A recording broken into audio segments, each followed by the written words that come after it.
A 72-year-old woman was arrested in Juarez for alleged human trafficking.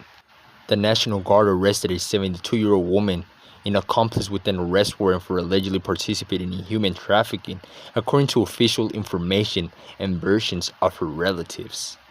And the Attorney General office confirmed the arrest by the National Guard, and for its part, the National Guard says that it was in compliance with an arrest warrant issued by the 2nd District Judge of Federal Criminal Proceedings in the City of Mexico.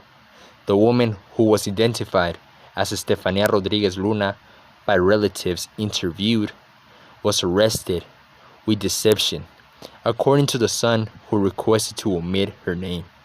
Estefania was receiving calls all week in which she was offered social support for adapted lenses, although in order to have access to them, she had to go to the municipal presidency, according to her son.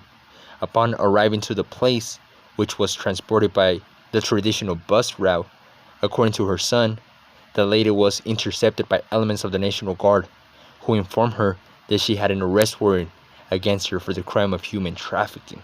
So her own family gave her up, which is good because no human trafficker should ever be supported. But not only that, but she was also set up by the National Guard. They were just calling her saying that, they were going to help her out with some new lenses. Eventually, she gave in.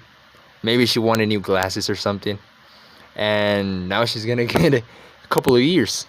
Once the arrest was made, the arrest was notified to the family of Estefania by herself, who made use of her right to communicate after her arrest to inform of her current status.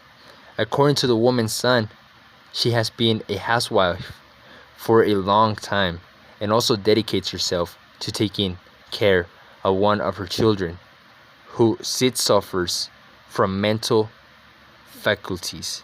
The woman at no time received summons to attend a hearing for those charges. Not only that, but her son also claims that in 2014, relatives of the woman, those relatives were also arrested after an operation because of the death of an Ecuadorian migrant that was only 12-year-old by the name of Noemi, who committed suicide in a shelter for people in a situation of mobility after suffering abuse and traveling half the continent to meet with her parents, who were in the US.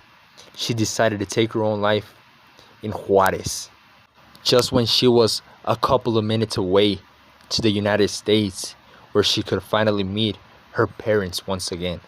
And after the death of the girl Noemi, there were arrests of traffickers operating in Juarez. According to Estefania's son, among the alleged participating in these crimes were her relatives, who are currently detained in federal prisons in Durango, Morelos, and other states, and some have even served their sentences for these crimes. So basically, this woman comes from a family of human trafficking history. Once the woman was arrested, her transfer was confirmed around 6 in the afternoon, with the support of a lawyer hired by the family